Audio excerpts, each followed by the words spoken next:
You didn't have to punch me in the eye. I hit you. Oh, he did. I hit you. What's up, everybody?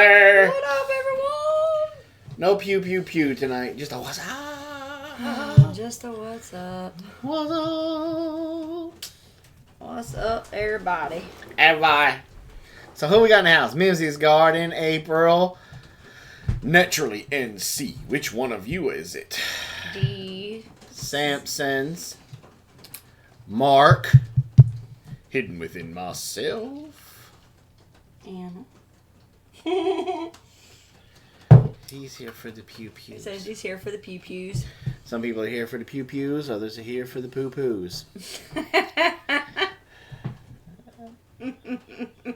See what I did there?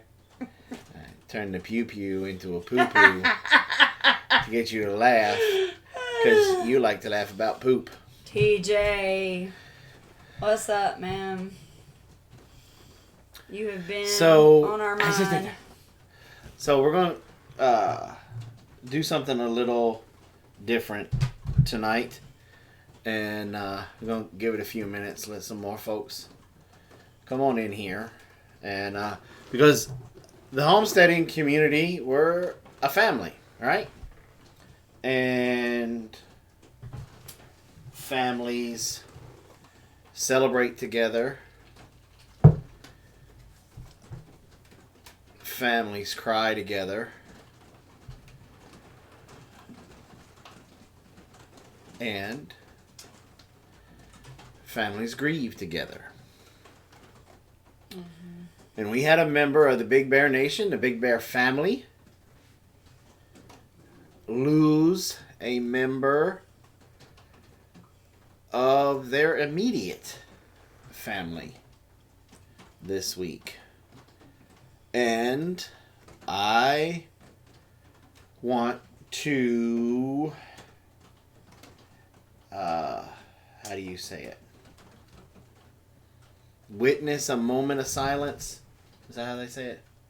Or, I want to we're going to have a moment of silence to celebrate the life of T.J. Miller's bride. And so if you pray, this will be the time to pray. But however it is that you do it, let's keep TJ and his family in our thoughts and prayers. So right now we're going to have a moment of silence, and then either Robin or I will pray.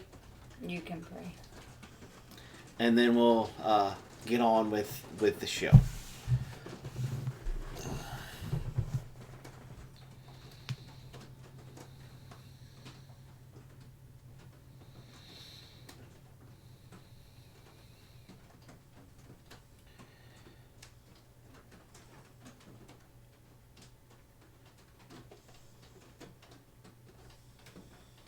Father God, we come to you tonight with a heavy heart for a member of the Big Bear family. Lord, we ask that you wrap your loving and caring and forgiving arms around T.J. Miller and his family, Lord, as they deal with the loss of his bride. Lord, we understand that everything happens as you want it to happen, God, but sometimes it just doesn't make it easy. Lord, we know that she is no longer suffering. She's no longer in any pain, but we still miss her. And Lord, we just ask for TJ and his family to be able to see you through this grieving period as they deal with this loss. Lord, we ask that they can feel your love, your compassion, and your grace, because we know that you are not only just a powerful God, but you are a loving God. And when your children cry and weep, you cry and weep. Lord, and we know this. And Lord, we ask that with every tear that they drop, Father, that's just another ounce of your love that they feel and that they can take into their hearts. And it's in your Son's name that we pray. Amen. Amen. Woo! So, TJ, we love you. And we are here for you, my brother. And, Robin and I are just a text message, phone call, message away. You all right? Mm-hmm. Just sad when I saw his message, because I woke up early and I saw his message, and it just, you saw me. I was like, yes. So. Yes. But she's not in any more pain. And we know she's with the Lord now. And she's a little bit, she's lucky. She's with God. Very true. She didn't have to put up with all this mess. Mm. So, what a week it was. Yeah. Woo! Let's try to do a transition. Poop.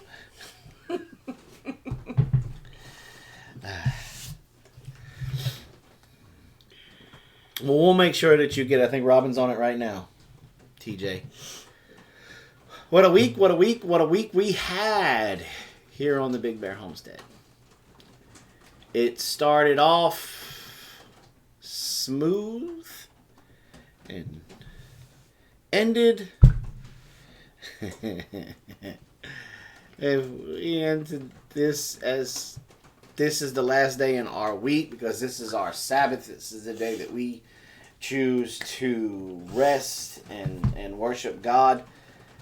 That today ended with a bang. With a bang. With a bang. With a biggity bang. Yeah. So, what's up, Ethan? My dirt brother. What's going on? Hey, Jason. How do you move pigs with the Premier One fence? Do you move them while they're inside the fence that you're moving? Alright, that's a good question, Ethan. And I will be 100% honest with you. When I first got that fence, I was happy with it. But we've had that fence now, what, a year? A little more than that, because we'd had it before we went to the last thing, and we're coming up on another year of, year and a half maybe. Ish, somewhere around there. And I'm having major issues with the charger, the charging system, the charge the fence to keep it electrified. But that wasn't your question. That's going to be a video here pretty soon. But to answer your question, how do we do it? Well, my friend, if you watched Moving to Greener Pastures, I think it was called, video, you would have seen plug jab how we move said pigs. We got 400 foot of fencing. We have 4 100 pieces. Sections things, fence lines. And so what we do is when we're going to move them, we know what area they're going to go to next. So we will knock the pigs down to, instead of having 400 feet of access, have 200 feet of access. And we start making the... And then we bring them down, and then we'll start building the outer perimeter. Basically, we make start making a U. And then we take them down to 100 to kind of... Push them down in even more.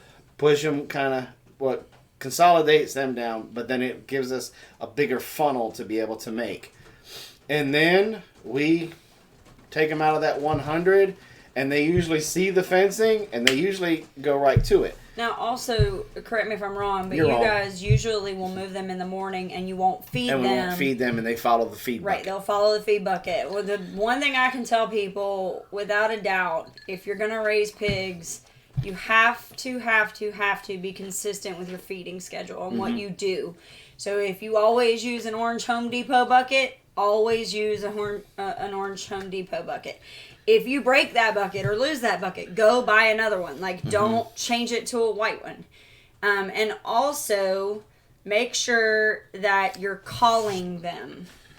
Because they will associate that sound with the bucket. If they can't see the bucket, but they hear you calling them, they know it's time to eat.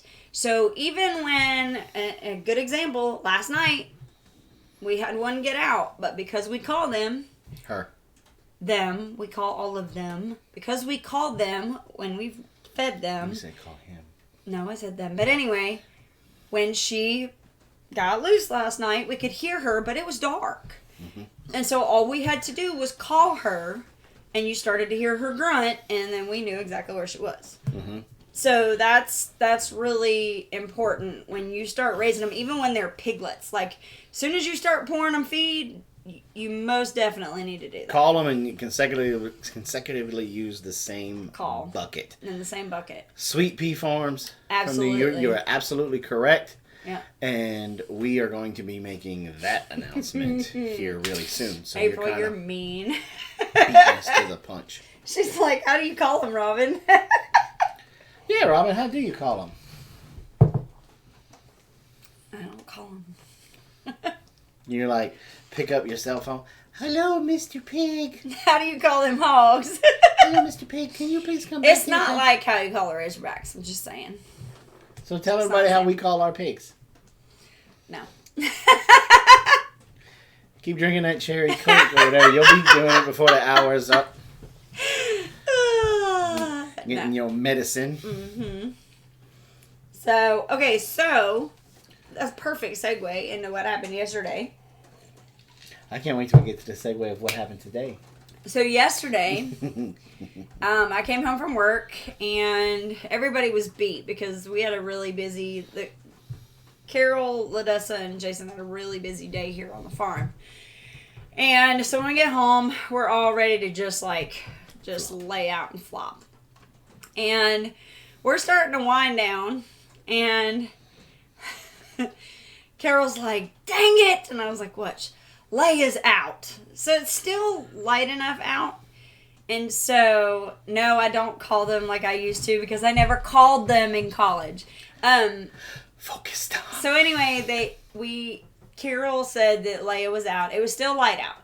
So we went out. Oh no, I'm sorry. That's not right. I came home from work and Jason was out in the garden, but the girls weren't there. And the last I knew, the girls were helping you. And I said, where are the girls at? And he said, Leia got out. I was like, okay. So I went to go help the girls with Leia. So apparently she has figured out a way. We have a part of our pond sectioned off for them to get in the water. And we've secured it with fencing. But it's also got, what? No. That's not how she got out? No. How did she get out? Leia is a Jedi. She used the Force. The Force, no. So anyway... There was cattle panels. We had put up cattle panels in between the barbed wire. Thinking the barbed wire would stop her, but it didn't apparently. So then we put up the panels. You're going to have to call these. And she literally lifts it up. Now, if you have never seen the true force of a pig's snout, that was a thing to witness. She will go up to that cattle panel, and y'all know how much cattle panels weigh. They're clumsy, and they weigh a good little bit. They're stout. Don't weigh that much. So she goes up underneath it, lifts it up, and gets right up underneath it. Gone. I was like, oh my gosh. So anyway. Well, that's because isn't the pond down a little bit, so that's how she's able to do that. So anyway. We just have to take the opportunity while the pond is down, even though probably after tonight it's not going to be. It's not going to be. So, we all go, and we go to lay down. We're like, oh, we got that finished. So then, Ladessa was like, I'm going to go put up the chickens. Okay. Now, my children are notorious for not wearing shoes. Well, it was dark out, so I told Ladessa, look, take my phone so you have the flashlight. Go do that. Well, Jason had his phone on the charger, and all of a sudden he's like, he's got the phone. We had the TV on, and he turns the TV on. He's like, shh, my phone's ringing. And it was because he has a song for me.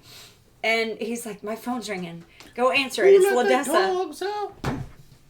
And so I answer it. And in the meantime, BW Family Farm. Emily can lift one. Well, maybe not, but you know, yeah. So see, it's not that they're heavy. They're just clumsy beaky. and awkward, right? So then I look on my phone and I'm getting hello. Like I'm getting bombarded. I've got Marco Polo, or on yours, you got Marco Polo messages, everything. So apparently, Ladessa's like trying to get a hold of us because she's outside in her bare feet, putting up the chickens in the dark, and she is trying to get somebody's attention that the pig is out again. So we grab the phone. So I start talking to her. She's all the way over where the pig pen is. We figure out a way to get Leia. Leia is in. So Han's pen is here. And First Moo, they share the wall right there with where we had calf pow. So she was right there. So as soon as I started calling her, I could hear her. And I was like, why is she up this way? So I turn and I go to the corner, and she's literally got her backside to the back of the wall, like trying to do her thing through the wall, apparently.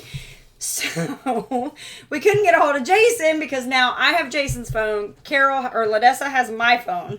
So we can't get a hold of Jason, and we're in the middle of trying to do something with her. So I was like, just get her back in the pen. We'll figure it out. So we finally, and in the dark, like it was ridiculous. She decided to try and come around the backside of the other boy's pen. So I had to jump over the charcuterie crew pen. Got my foot caught in it, fell on the ground, pulled part of the fence up, get through the other side. You know why that happened to you? Why? Because you laughed at me so hard last week when I cut a backflip because I was trying to stop a cow from running and slid in the cow poo. Yeah, I literally got my boot caught in the fence and went straight down. That was my guardian angel. He picked the fence up a little bit higher on you. He's like, yeah, you want to laugh at my boy? Yeah. So then I get up on the other side to the other side of the fence, and it's, keep in mind, it's hot. It's still hot. So I somehow figure out a way to get on the other side. And I get on the other side of it, and I spook her. She goes back down the dam. We get her up to her place, and we get her secure. But the crazy thing about this whole thing is that she never was interested in food. Mm-mm. So when I started calling her, she wasn't coming to me, but I could hear her grunting.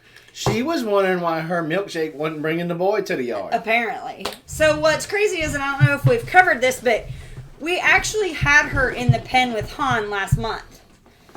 And it didn't seem like, she wasn't interested. He didn't seem really interested. So we left him in there for 3 weeks, and then she started busting out, and we're like, well, she's not interested. So we just went ahead and put her back in the pen. Well, apparently she's come back into heat and decided she wasn't going to wait on us. So we put her back in, but at that point, we still weren't quite sure.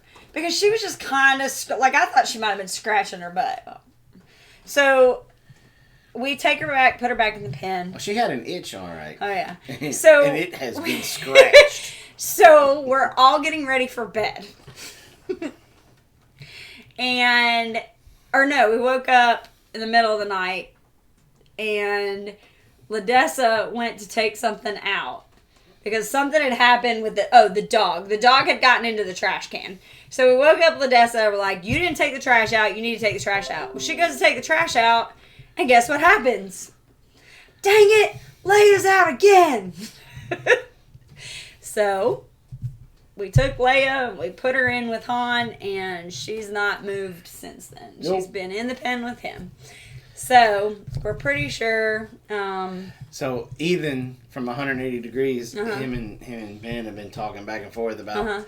Ethan has discovered that the pigs will get into the water trough. Oh, yeah. That's the main reason. Ethan, if you ever get down here like you promised that you would... you will see why we decided to put our pigs where we have them, where they have access to parts of the pond for in the summertime, so that way they don't turn water troughs into bathtubs. And especially here in the summer, it's so important that I have a continuous water source. Mm-hmm. So we really had to figure out a way to keep them in water without, and even if you give them a mud pit, that doesn't always mean that they're going to want the mud pit. Sometimes and I really don't like giving them a mud pit, because then once especially with this Georgia clay, once they root down in it and they make their little wallet, it's really bad for the ground, because in the areas that you're tilling up, they were in there at some point, and there's these big anytime it would rain while they were in these sections, they would waller out a pit. And so we'd have areas that it's straight like this, and then it dips down, and then it's kind of hard to get that level when it's time to do your garden. So so he said, yeah, my dad just laughed. He went and picked up the water tank that I bought. He never mentioned to me that it wouldn't work. He just told my mom, I give it 30 minutes. He also knows that I tend not to listen. Sometimes, though, Ethan, some of the best lessons are the ones that you have to learn on your own. Somebody can tell you time and time again that something's not going to work, and until you find out for certain that it's not going to work. And then on the opposite side of that, sometimes for some people, something doesn't work for some. A good example. Blaze. When we had our... electric fencing. When we had our Yorkshires are typically commercial pigs. And we told everybody that we were going to have them out here in the pasture and raise them on pasture. And everybody we talked to told us that they will starve. They don't forage well. They're not gonna finish well. Blah, blah, blah, blah. Don't do it. You're gonna kill your pigs. You're gonna torture them. Or they're gonna get, the other one was worms. They're gonna get horrible amounts of worms because you're gonna run them back there with the cows, whatever. Well, we never had any problems with them. Of course, we also had tons of acorns and tons of black walnuts and other stuff back there for them to forage on. So that was the thing, is just because somebody tells you that it's not going to work, sometimes it takes you going through it to know whether it's going to work or not. So, I can understand with Ethan. Ethan's dad's been doing it since he had a grasshopper, so of course he's going to be a good source. But, definitely weigh your information based on your source, because sometimes it's not always accurate. Sometimes you got to just find out for yourself, right? So today... Yeah.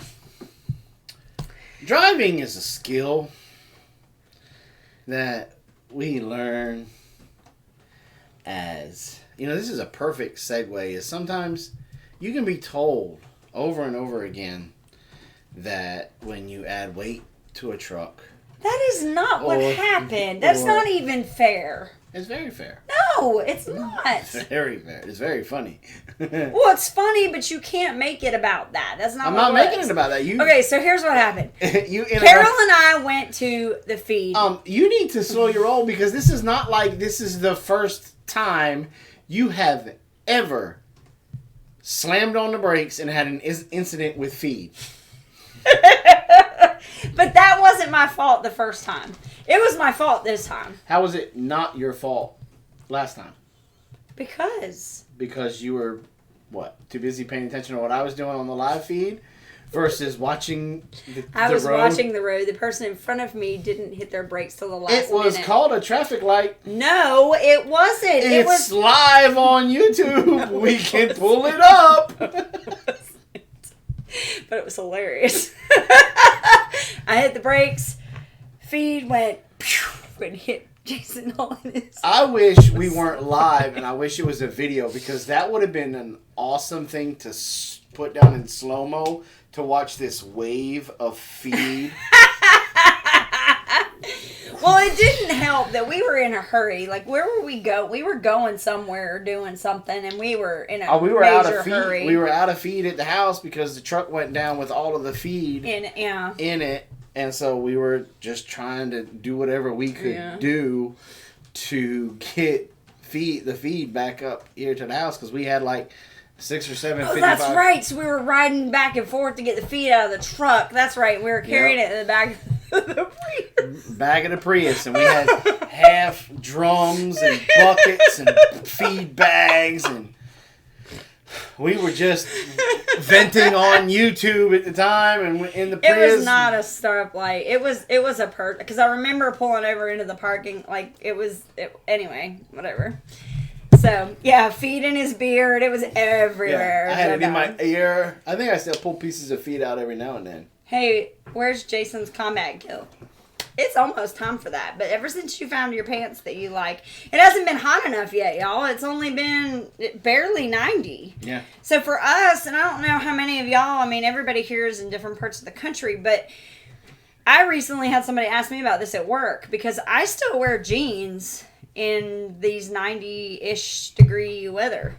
And everybody's like, you don't ever wear shorts? And I'm like, it's not practical to wear shorts when you're out doing stuff with the animals, doing stuff in the garden. Like, I don't like having grass or bugs or stuff on my legs, so I would much rather have pants all the time.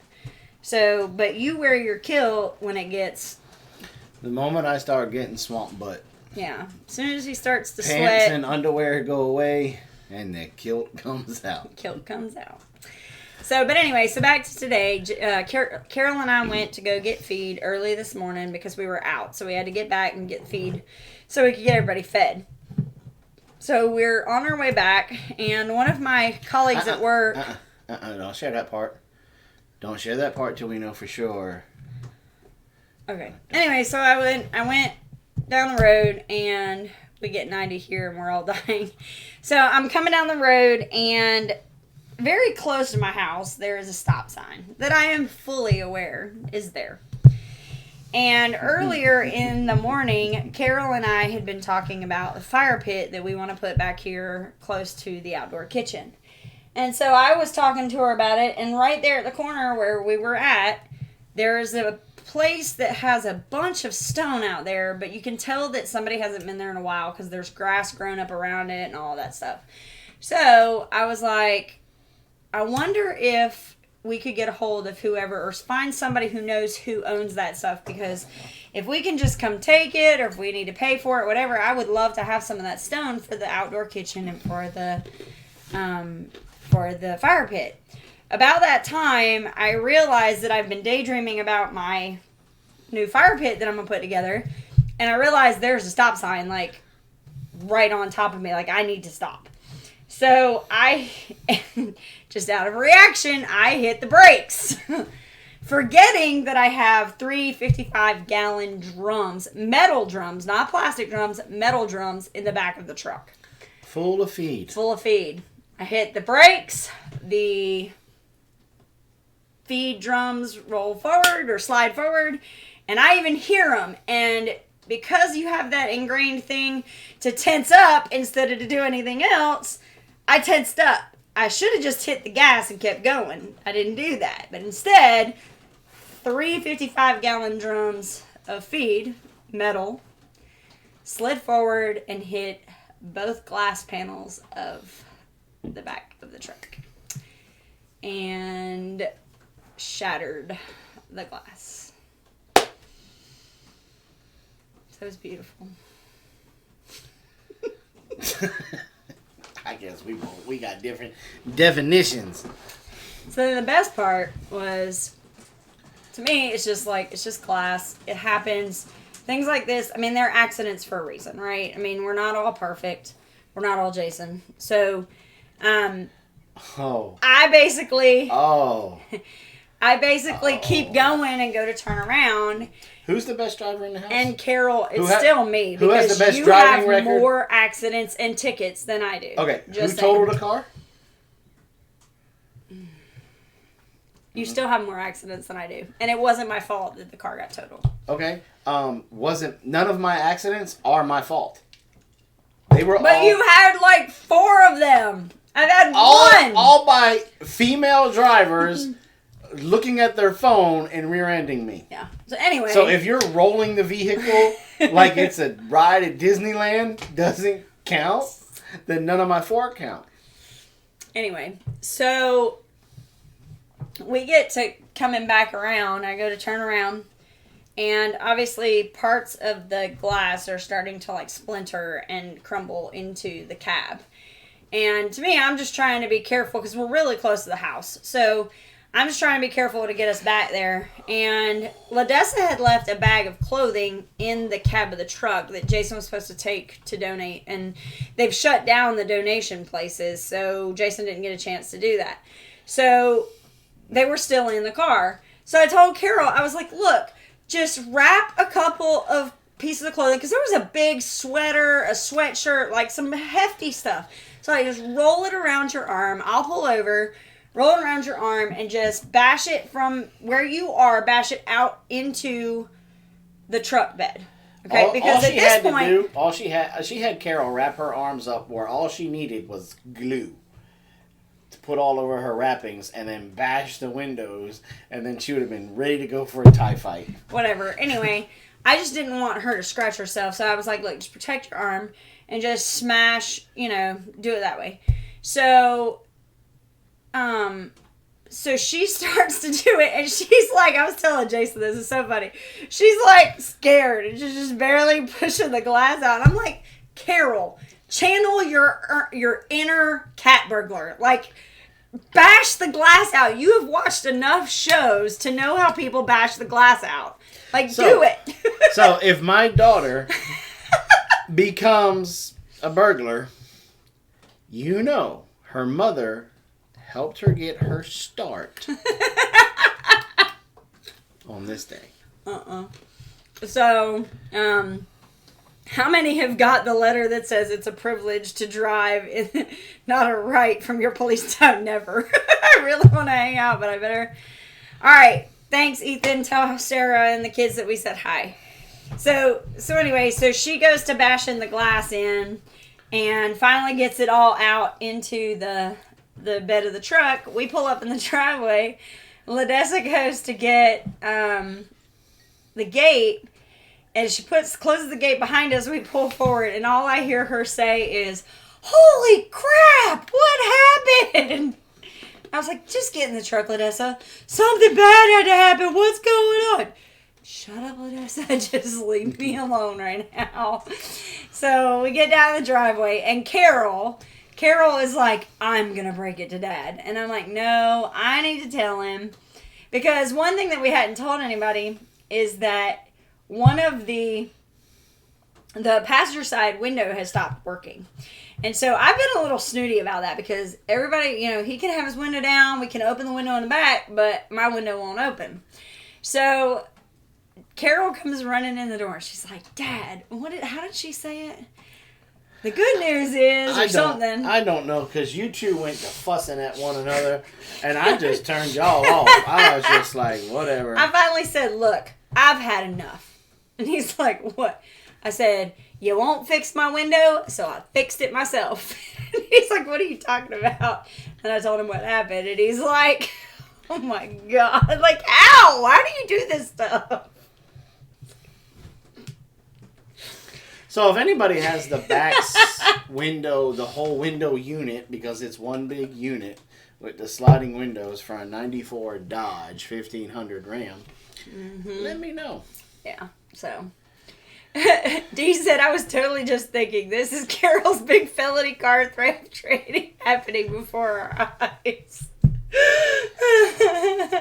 Yeah, so But it was so funny because she's like, Dad's gonna be so mad. And I was like, Carol, it's just glass. This is not a big deal. But it is a big deal. Like, she was traumatized. Like, it scared her. And rightfully so. I get it. Because I think a couple of little pieces kind of got in her hair. And, you know, but even though the seat's right there, I think a couple of pieces kind of got on her. But she was like, Dad's going to be so mad. I'm like, no, he's not. And she was like, yes, he is. I'm like, look. Did you get hurt? No. Did I get hurt? No. Is the truck so bad that we can't drive it? No. Okay, chill. She's like, okay. But then she's still freaking out. So, but then the really funny part was after we get in the car, we had to go run a few errands today.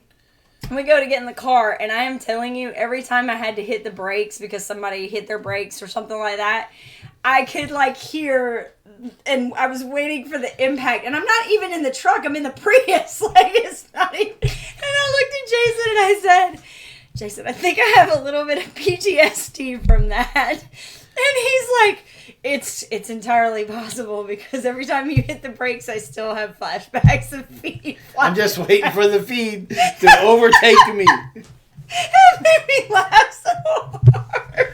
He's like, it's very possible because every time you hit the brakes, I'm still waiting for feed to hit me in the head. And the other funny thing was I made a funny and didn't realize I was making a funny. Oh. Robin started talking about how she explained to Carol about how when she added weight Oh, yeah. to the truck that any little movement it could. Whoosh, whoosh, whoosh. Because when we drive to the feed place, we have 3 empty barrels. And the truck rides fine, right? It's just a normal truck. When you put 3 55-gallon drums full of feed in the back of the truck, it'll fishtail a lot easier because the weight in the back. The weight makes it. And the problem is that when you start, when you go to turn, the whole back end will, pivot with it. Well, if you're doing like night? No, even when you're not. No, even when we were coming down the hill from the feed, like we had literally just left the feed. Okay, it never done that with me. Well, it doesn't. Even with all of that pallets of stuff we got. It happens on the road from the feed and seed up to the egg place. And then after that, it's kind of, well, no, not really. Anyway, you're getting it. I'm not. But anyway, so I was trying to explain to her that when you're carrying a lot of weight in the back of the truck, you have to be a little bit more subtle with your turns. You're trying to get in Fast and Furious 12. So the Homestead version. the turns have to be a lot more subtle. And I said, and then the other thing you have to remember is that when you go to correct, you have to, like, you can't jerk it back. You have to kind of correct it back very slowly as well, because otherwise you'll just end up fishtailing.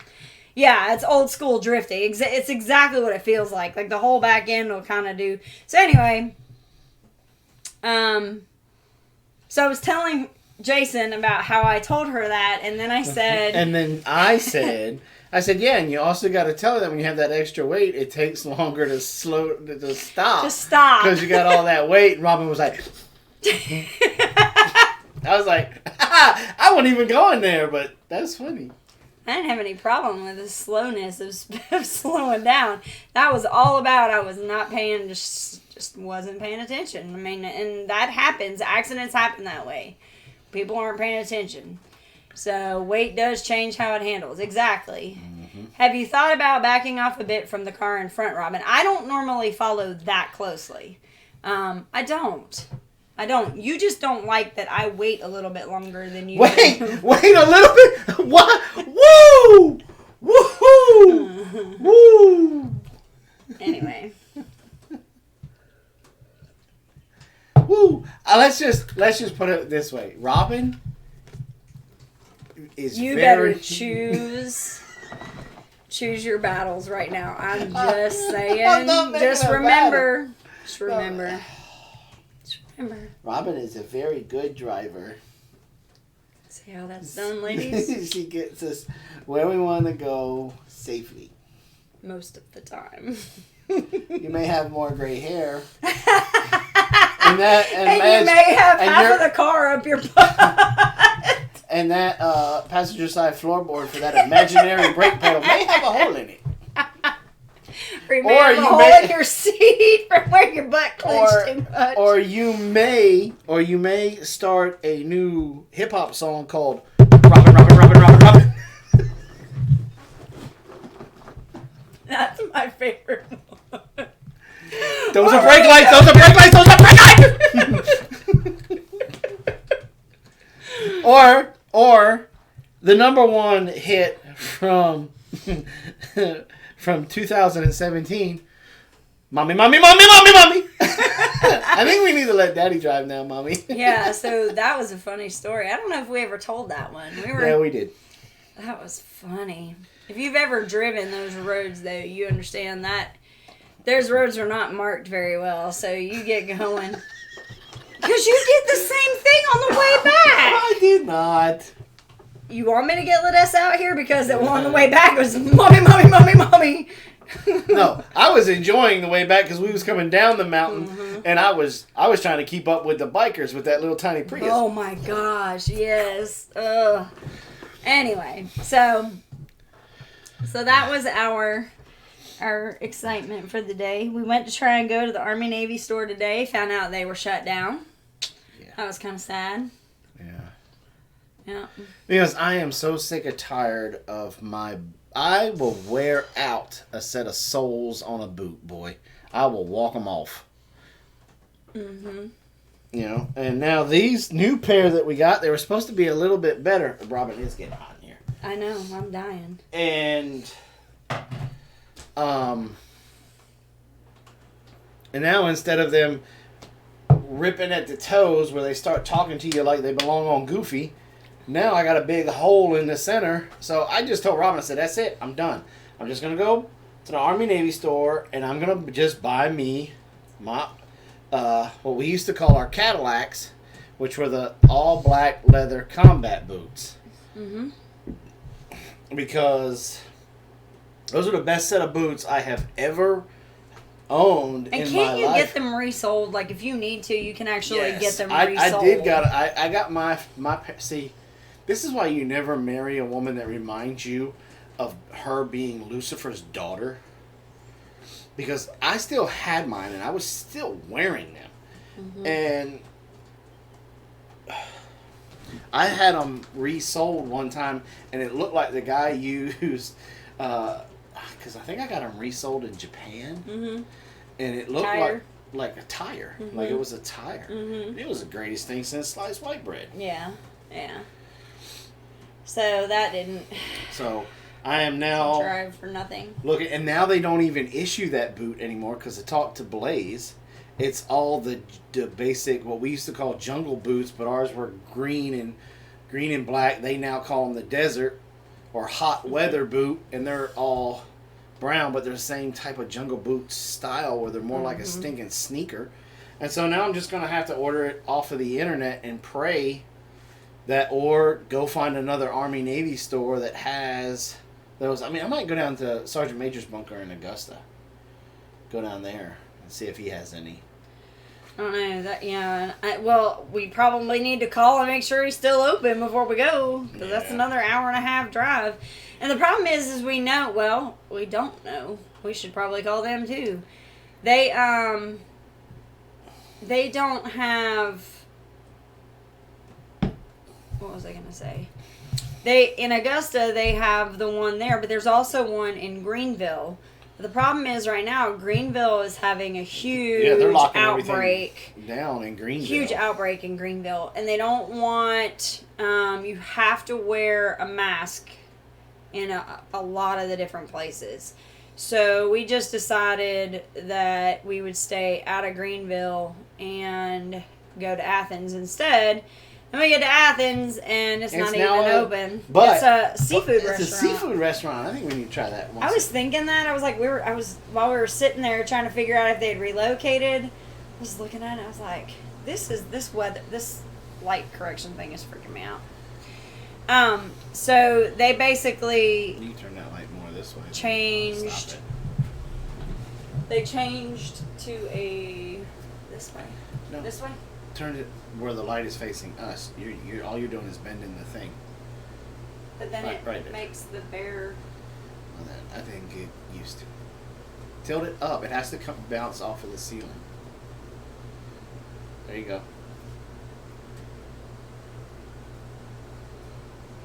Bring the. Hey! Twist the whole tripod. No.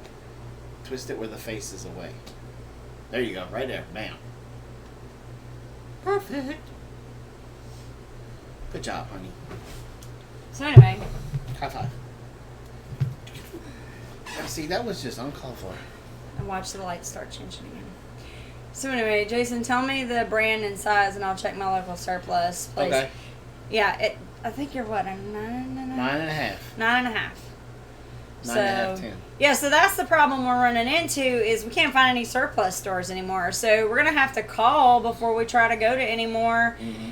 Jason even tried to get in touch with Blaze to see if Blaze could order him some, and they don't even carry the ones that he wants anymore. Yeah. So that's what we're running into there. So. But it is what it is. So you're gonna tell everybody the other stuff? What we did today? Oh, what you got today? Mm-hmm. Go ahead. We got it for you, so. So, I was back with my main man, Buzz Lightyear. So, as pretty much everybody here knows, we have not had an oven for 3 years? almost 3 years now. And we had a beloved subscriber actually send us one, or bring it down for us, actually. She has disappeared. Yeah, so she brought it down, and we found out that it was hooked up for propane, and we have natural gas. So we went to, she said, but there is a way to change it back over to natural gas. So we were like, okay, we'll do that. So we went to go look for it, and it's just been a headache for the last 2 years. So we were almost there. We had almost everything put together for the natural gas, but we were missing like 2 connectors or 2 orifices or something. And so we were going to order them, and then there was another thing that happened, and so it was just one thing after the other. Yes, increase the orifice size, I know. So the problem is that this is an older GE profile double oven. There she is. I thought she was just quiet. I know she doesn't miss us. I mean, how would we know if she misses us or not? She'd never. She comments. She doesn't. Right. So basically, she doesn't text anymore. She doesn't message on Facebook anymore. Green Dream in the home. What ended up happening is we were going to go ahead and go to propane, but then Chris was going to help us from Single Dad Homestead, but then when all this crap happened, it locked him down, so he can't come down and help us. So we're kind of in a holding pattern. Smooth toe lost, dude. So then yesterday we're sitting there and we're looking at this oven. And back up a little bit, I got a gift / bonus from my new job this week. So we had a little bit of extra dough, right?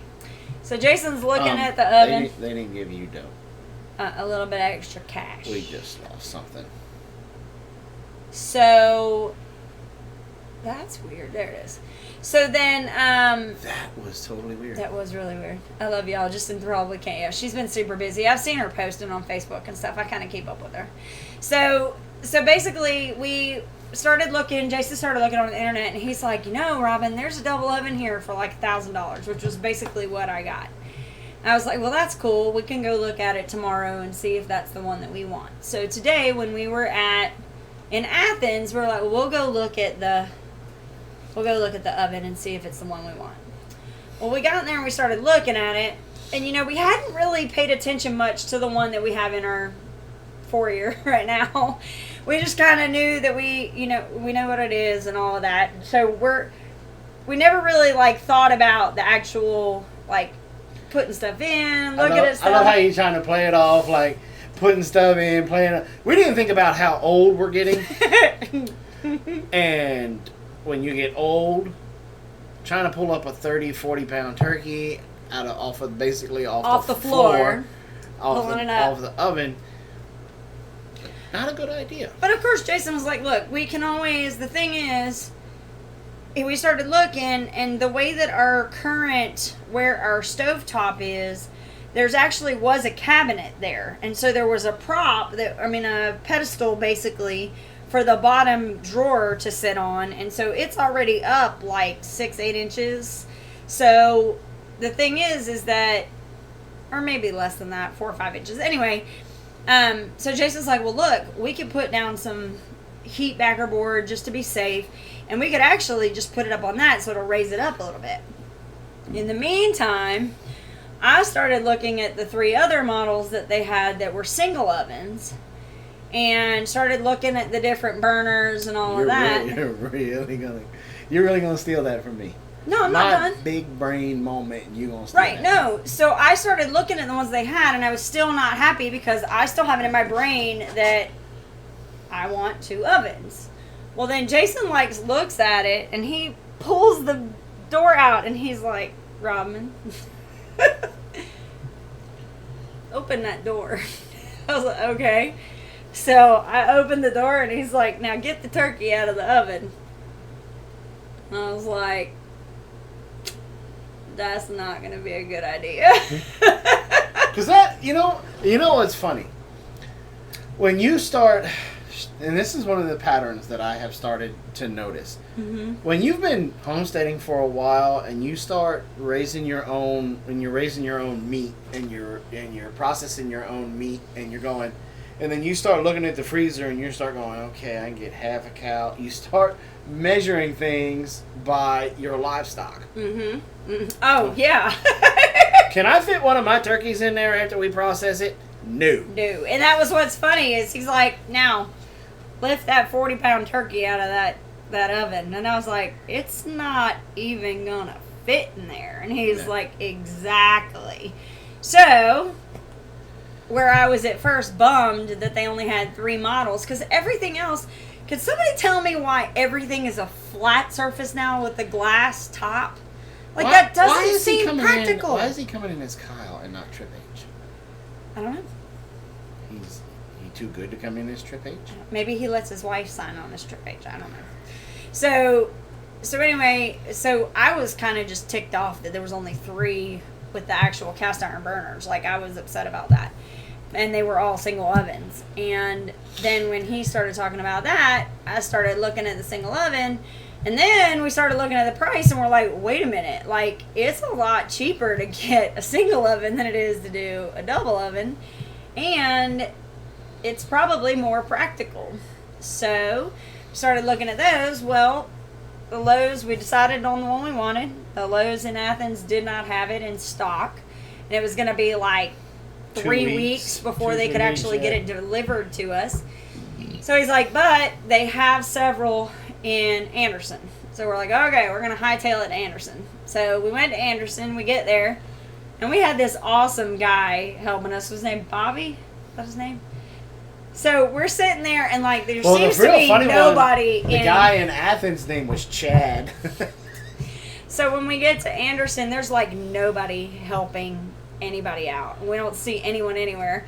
So Jason starts standing there, and he's I'm doing the old Navy flag things, I'm trying to flag in a jet, and I'm like, he starts doing that, and lo and behold, this guy just appears out of nowhere, and ow, you almost hit me in the head. So all of a sudden he comes out of nowhere, and he's like, see, it worked. And I was like, what do you mean it worked? He's like, I was signaling the jets in from how the Navy used to do it. And the guy's like, dude, I've never been in the Navy. I just saw you waving your arms, so I figured you needed help. He needed help. So,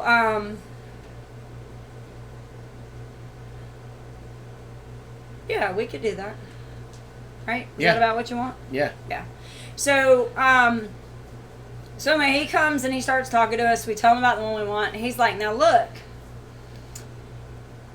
I have a couple of unopened boxes over here that I think are almost the same. Yeah. And so we were like, really? Lost Dude, send me message, email, and we'll set that up with you somehow, through PayPal or whatever. So then we went ahead and went to go look at the other box, and it looks like the exact same model. What it looks like is it's the model just before the one that they've just put out, but it was $100 cheaper.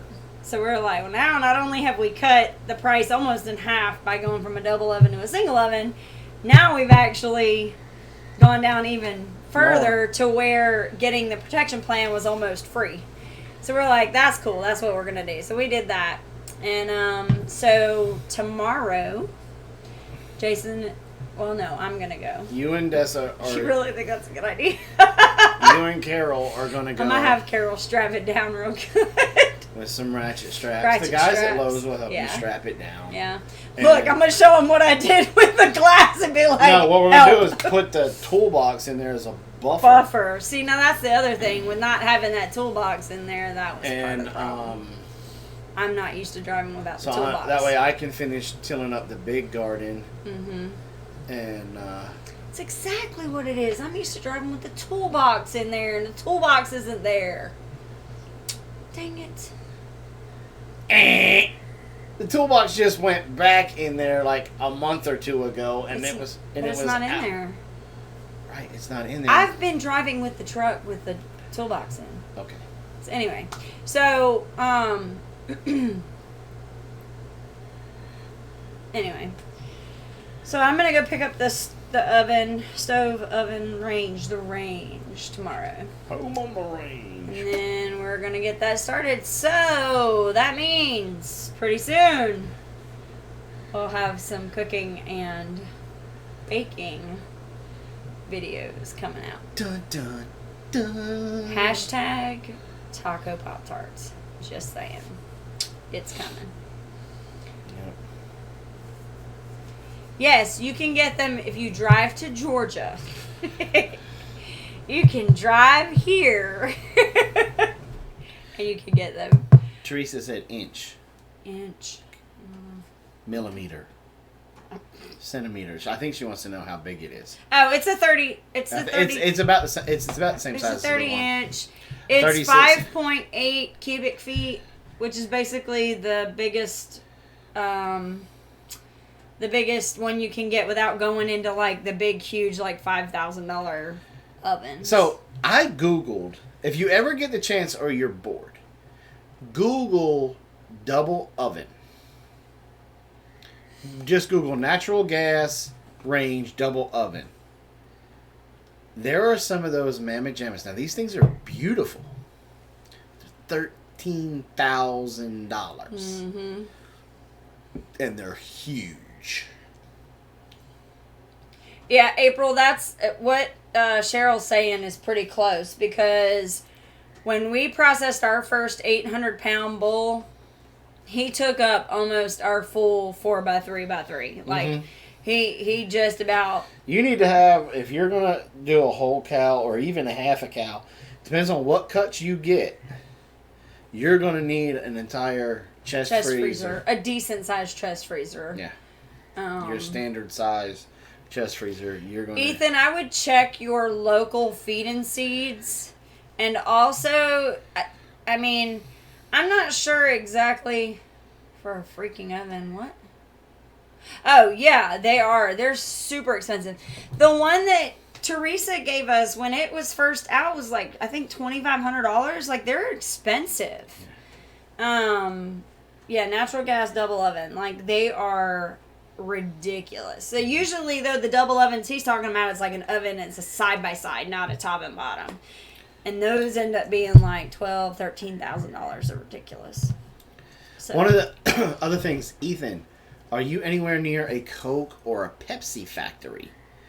Or a big bakery or something like that? Because we had, when we were in Augusta, we had the Pepsi plant down there that you could roll up in there, and if you could get with the right manager, he would sell you the the drums. The old syrup drums. Syrup drums. Sometimes they would just, because they get so many of them, they'd be like, take them, just go. Take as many as you want, go. And then other times it would be $2-3 a piece. Yeah. You know? Yeah. So if you got something like that around your area, and I would check those out. Yeah. So maybe a bakery. I'd have to look into that. Yeah, freezers are like ridiculous right now. I'm trying to find one. So we went to we're starting to still see a pattern of things.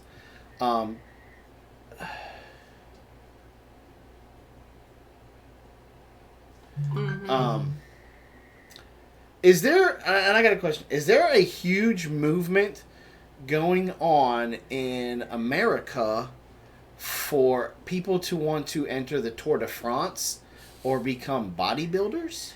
Am I missing an interesting thing. A new trend? So I know I posted the thing about the Federal Reserve, how the U.S. Mint is having issues about the coins being produced. So we knew that was a thing with the coronavirus. We know that toilet paper has been an issue. We know that chicken pluckers are the toilet paper of the homesteading community, apparently. And freezers. And freezers, yeah. Freezers and chicken pluckers are the toilet paper of the homestead community. So we know that there's a lot of stuff, that is an issue. But one thing that we didn't know to look for was when we went to Academy, because we were looking for boots for LaDessa. Okay. Hold on, I gotta hear the answer to this one. Private Rooter.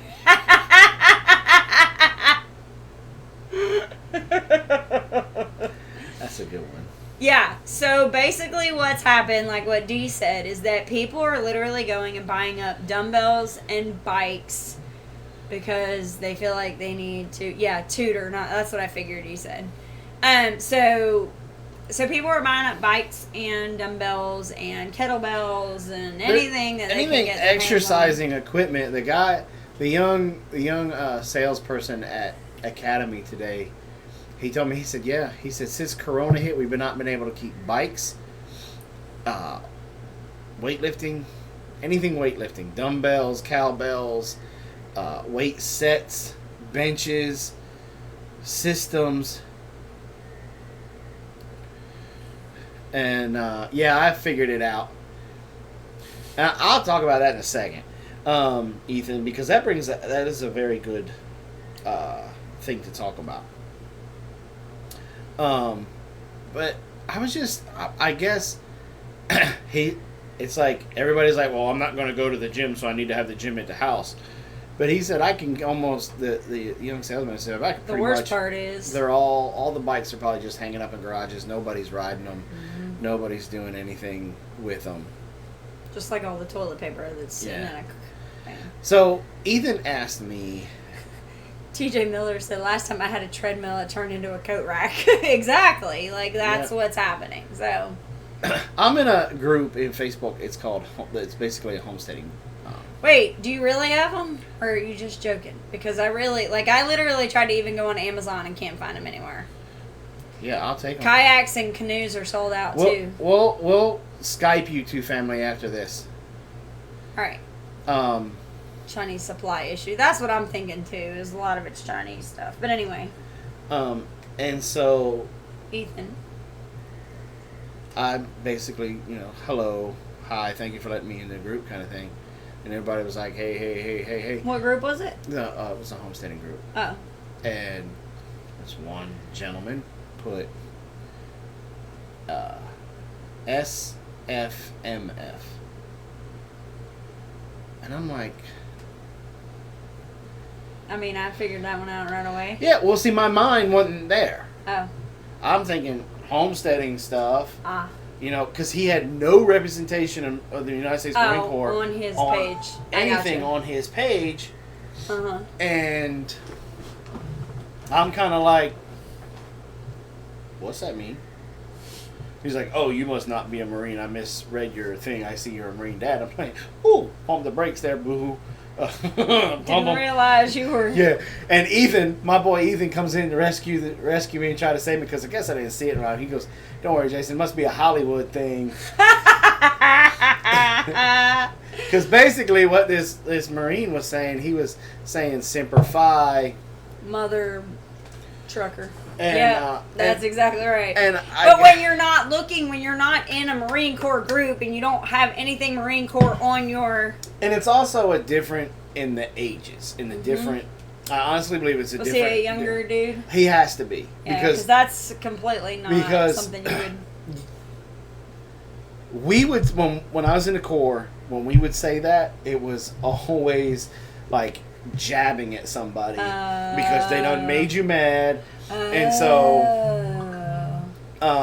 you could, especially like as an NCO, you'd send some off to that, and you really wanted to like give him the knife hand or something, and then you would just throw that out at him and be done with it. It was something you would never ever say in public, right? And definitely would never not on ever a forum like say that. it in a public forum. Of course, we didn't have to deal with that kind of stuff.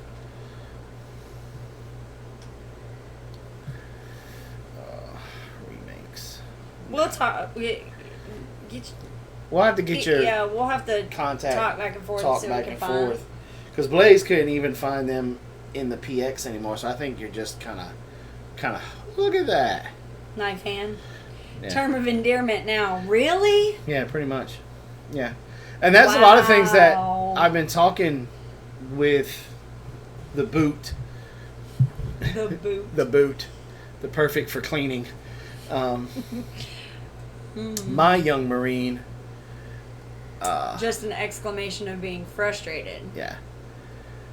That's probably closer to what it was originally. No, it was more like... degrading kind of thing? I'm ready to fight? Yeah. Gotcha. I'm trying to think of a scenario that I could even say right now where I would have been like... Anyway. But, and a lot of stuff like that has changed. Some things have not changed. Yeah. I don't even know what the... I don't even want to know.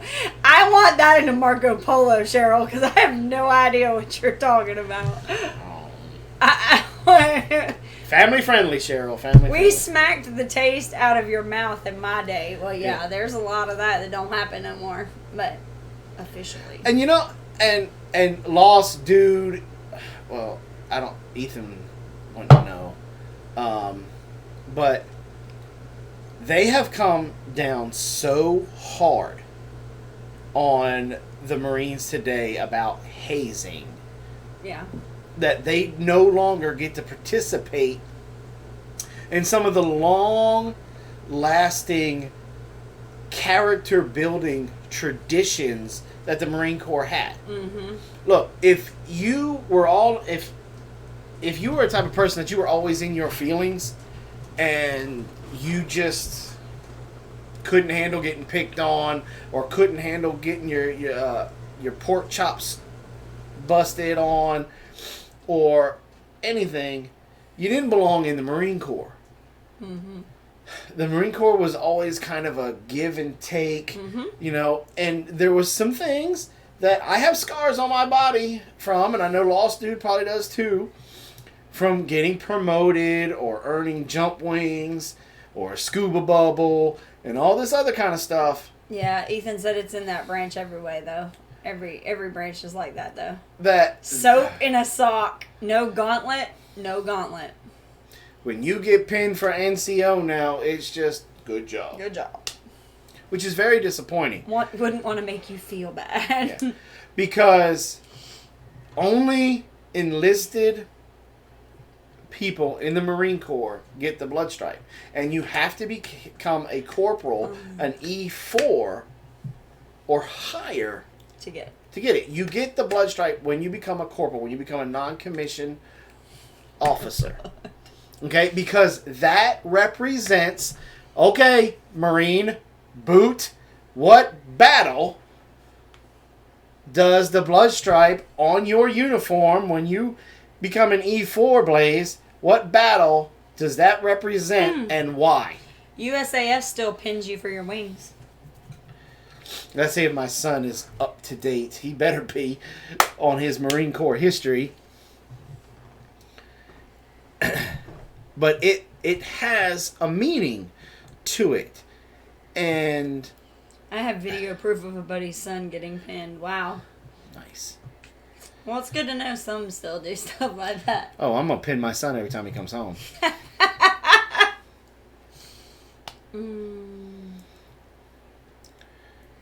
He's like looking up his Marine Corps history. No, he's right probably like 800 of them. They're all in quarantine right now. And they're probably like, crap, which battle was that? It was a specific battle where, I'll give you a little hint, Blaze, we lost a high number of non-commissioned officers in that battle. That's the reason why that red stripe on the dress blue pants of the United States Marines on the enlisted NCOs and staff NCOs is supposed to represent the blood of the non-commissioned officers. There you go.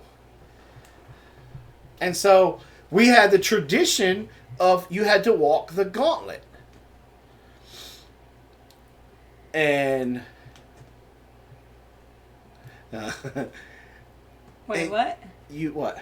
Why is he saying negative? Because he wasn't around there. Oh. See. No, And you had to walk the gauntlet, and you got punched in the arm, kneed in the leg to pin your blood stripe on. That one bothers me that they don't get to do that, but I think the one that really kind of I don't want to say hurts my feelings, but makes me mad now is if my son gets put on a carrier or on a flagship and they go across the equator. There was a huge naval tradition that goes along with passing the equator. It's where you go from being a polywog to a shellback. And it's a huge ceremony. You go through HE double hockey sticks to get it. To earn it. And it's like one of the Navy guys really love it because if they're the shellback and the Marine is the polywog, that's like the only time they ever get to try to act big and bad over a Marine. We had guys get blood clots from the gauntlet. I couldn't walk for a week. That would be why they don't do it anymore. Oh, please. That was the best week of my life. And there's certain things that happen that I'm not going to talk about. There's certain things that happen through the process of me going from the polywog to the shellback. But then after you get that, you get a huge, it was probably as big as our banner. Well, maybe not that big. Maybe like half the banner. And it lists the tradition of why it's there. And then you get an honorary card that says you're a shellback. And it's huge. And my son will never get to go through that. At least not to the level that we went through it. And there's a big, because huge it was a feast. ship-wide thing. Yes. Like, it was everybody. And there's a huge feast afterwards. A huge everything. And they're taking these things away that... They're these things that, yeah, Joe Civilian... would think that they're a little crazy. Would go, oh, they're beating up on that poor guy. Why are they beating up on him? But to members of the armed forces, you'd be like, oh, yeah, get some. Because it has meaning to it. They're not doing it just to be bullies or be anything like that. It's just, what's the matter? And then he just said, never mind, Robin, I'll keep it family friendly. I don't know if I missed something. Anyway. And it's one of those things that it's a little heartbreaking because there are traditions. There's a lot of traditions that are getting cut away, and these kids are not going to get to experience them. Well, maybe they have new traditions. They don't even polish their boots. Yeah, I can't can't help you with that one. Sorry, babe. They don't have to iron their camis. I don't know. Can't help you. Their new tradition is, I got stuck on quarantine watch this week. It's pretty funny. You know, but I mean, hopefully they'll be able to, I don't know, come out of this somehow. Yeah, the fact is that many will never actually talk about it in the public anyway, so problem is the ones that do. No, the problem is cell phones with video cameras. Yeah. That's the problem. Documented proof. But so anyway. My son is having the time of his life right now, even though he's on lockdown. And here's the thing, you know, and this is how I know Blaze has gone through the complete transformation, because when you leave a group of Marines alone, it's like Joey and Chandler, because these new games come out of nowhere. My son and his group of buddies took Uno to a whole new level. Mm-hmm.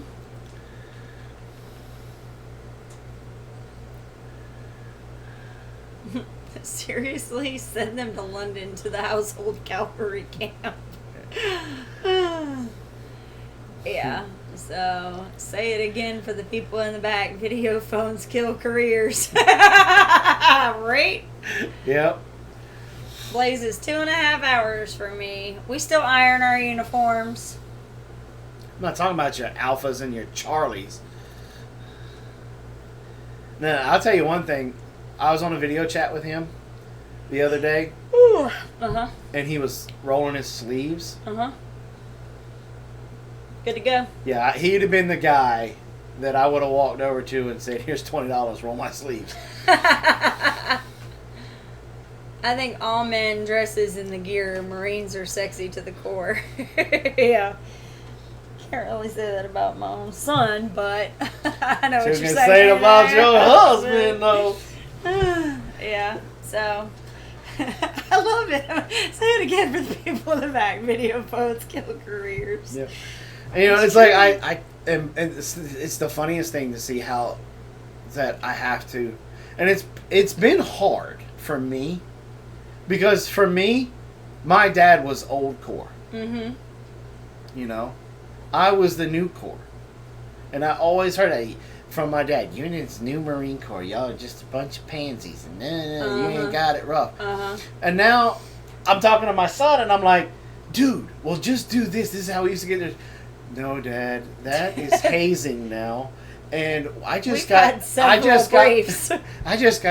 in a 2.5 hour briefing about hazing, and I just really don't want the NJP. Not this early in my career. Right. I'm like, really? That's hazing now? Dad, that's huge hazing. Excuse me. Mommy's tired, Daddy. And rolling sleeves wasn't bad, Jason, once you figured out the shortcut. I could never roll my sleeves good. I always paid somebody to roll my sleeves. It would drive me, because I would get gunny sleeves, mm-hmm. and then as I would start to get up, I would get crinkles, and they would just turn into a sea bag with lips. And then I'd have to slide my arms in there. Uh-huh. And see, I heavily starched I had Mama San starch, like, I would take my blouse off and throw it at my wall locker, and it would just stand there. Yeah. You'd stand there at the position of attention for me. Not a sleeve roller, eh? And so, but I just remembered. I actually just heard the crackling sound of my camis, my utility blouse, as I was sticking my arms in, because it was so heavily starched to keep everything just looking just sharp. Because I could cut your jugular with the crease. With the crease, I bet. Mm-hmm. And you could just hear it crackle. But, you know, I was Blaze's age. I was always in the gym. So I always had the hardest time adjusting my sleeves to get to the size of my arms. Because when I went in the Marine Corps, I was like, I wasn't as light as Blaze, but I was like 160 pounds. And then when I got to Okinawa, I started getting 180, 190, and my body fat count was starting to go down. But that's one of the reasons why they brought in the BMI. Right. Versus just like if you're supposed to hit a certain body weight, but if you were over that body weight, then they would take BMI and they would start taking fat count, because a lot of folks got into bodybuilding and lifting a lot of weights and stuff like that. So that's one of the things that was a positive thing that changed in the Marine Corps. Hey, Britt. But yeah, I'm very excited to. She was saying that the one piece of advice she has is if you're stationed with Brits, do not enter into a drinking competition with them. We legally drink from 18. Brits have years of practice over you. And they said Brits can get some if they want. He's like a month and a half out of boot camp. He still thinks he's like 12 feet tall and bulletproof. So that's never gonna end. I know. That's just that whole mentality. Yeah. So. And well, I mean, you need to stop and think about the challenges, the places your son had to take himself in order to get up that A-frame. Like, do you realize the mental toughness because of the situation that Blaze went through at the A-frame? Oh yeah, I mean he was telling us about. He watched and witnessed a recruit fall off the A-frame and watched his femur come out of his leg. Yeah, break his leg. Yeah. And once they got it cleared, he had to climb that rope to go up there. He was like the next guy up. Yeah. That took a lot of mental toughness to be able to block that out, and still.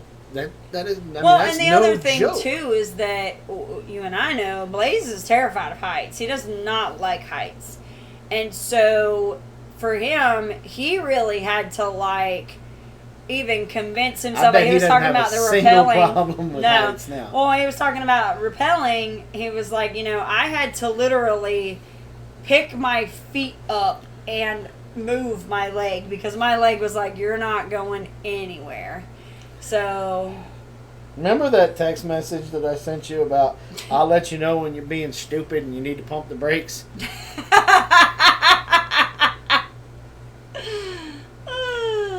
Mama's in the room, son.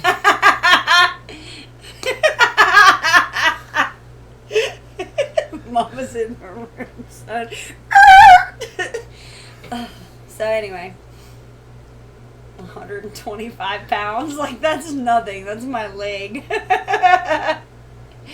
Terrified ain't a thing. Not anymore. Not anymore. But I know you were, you had to definitely overcome some serious, things to get, to get there. But once you got there, you were there, and you don't need to go back, so. So anyway, there's that. No idea what you're talking about. Sure. Okay. Jason, we would sneak back onto the base after drinking all night rather than go through the MP gates. Yeah, look, I don't know how many times, especially in Okinawa, that a group of us would go out and we had PT the next morning. And we're standing there, lit. Oh, you were telling me, you could just still smell it. I'm standing there, and my position of attention was like this.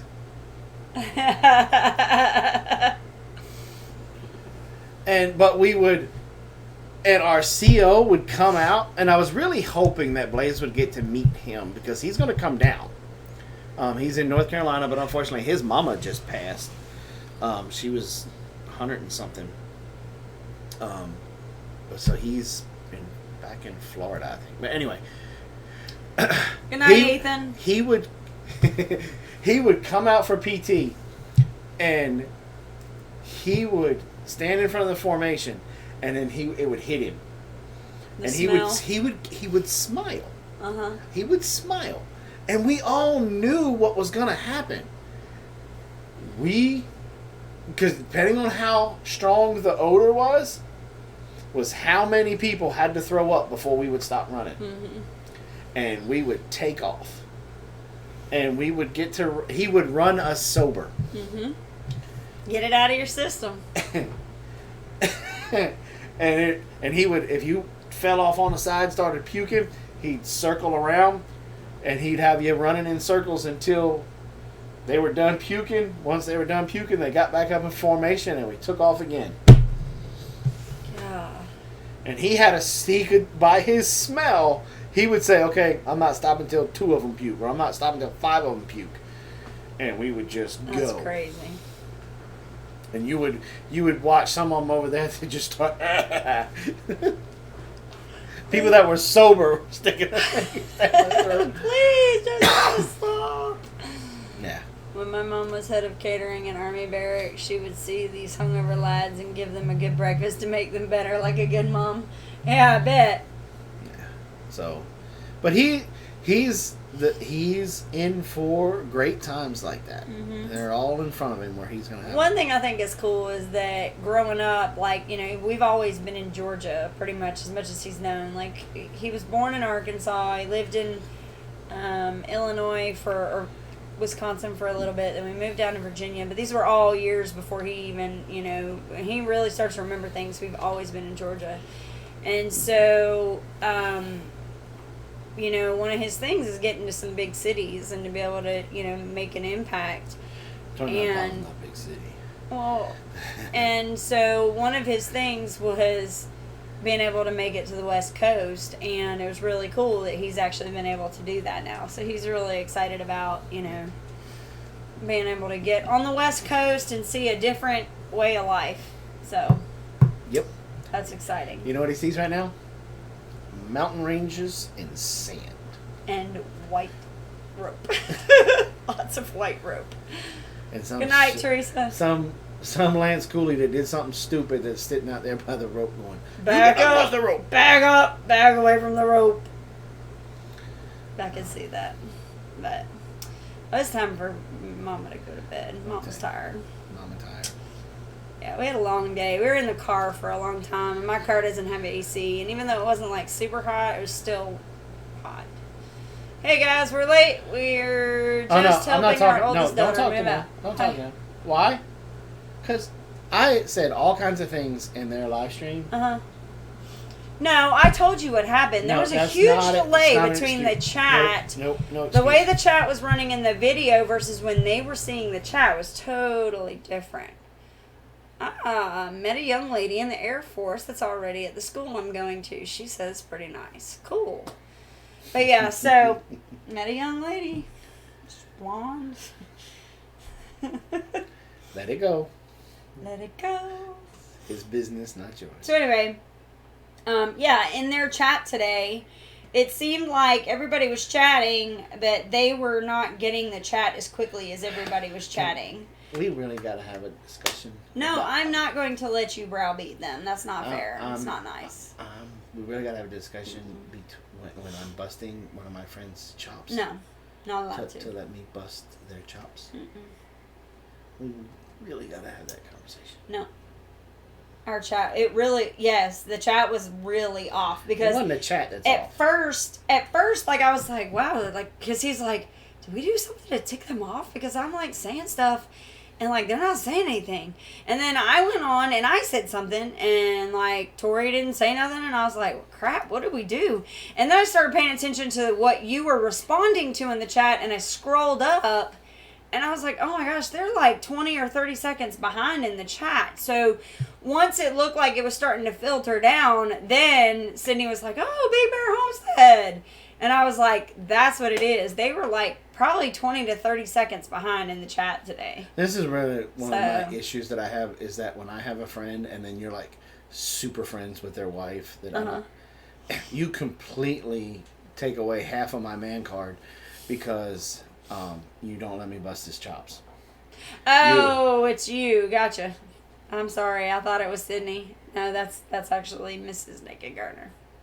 That's Tori. So you can't make fun of Tori. Tori can come. Look, Tori's cool. Tori, you want to come here and learn how to shoot and handle different guns next time that you come? You say something, and we will most definitely pull out the guns. Most definitely make it happen. He was too concerned about showing off his. I know, that was so funny. She's like, I just want to be more comfortable touching my guns. He's like, here you go, baby. And I was like, oh my god. And I was like, that's a She's BB like, gun. Get that stuff out of here. You can have a man card with a man bun. He doesn't have a man bun. That's the second time since we've met, Tori, that you have made some type of remark about that. You made fun of my kilt. And said, wow, Robin is a big girl. That's how it happens. I need to learn that. And then here comes Blaze chiming in. Look how long his hair is now, Blaze. It's like super long. I'm gonna have to tell him, because I'm certainly not going to tell everybody what your daughter say you look like when you take your hair down. Oh boy! From the movie. You know what I'm talking about? Mm-hmm. Okay. So. That was Sid about the bud. Oh, so y'all are going back and forth. I see. Or was it Sid?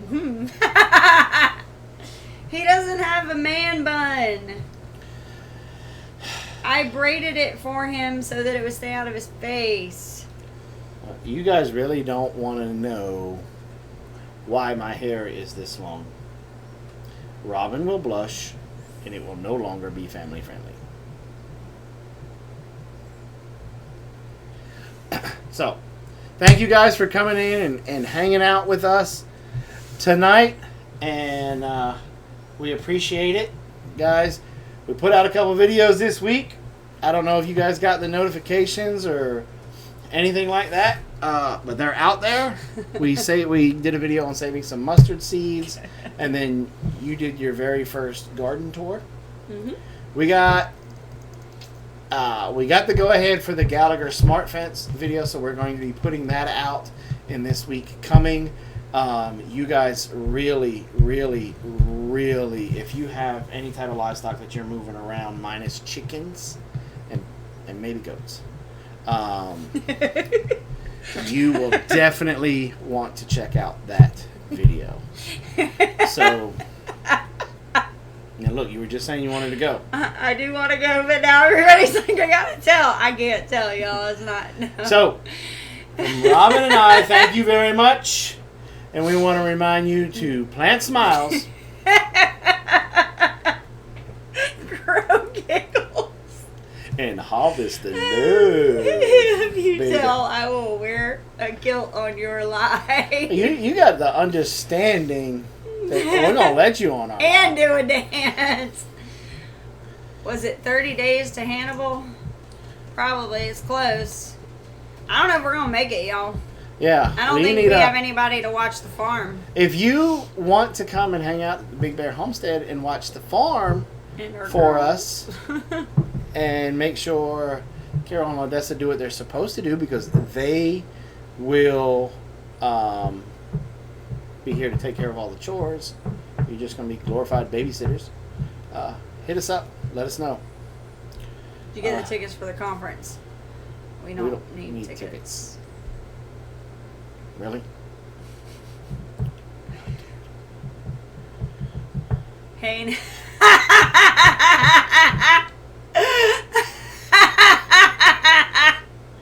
I don't get that. I'll tell you in a little bit. Okay. Oh, you told him via text? Okay. Alrighty. Alright, y'all. We love y'all. Y'all have a good evening, and we will see you next Saturday. So next Saturday, if you have not put in your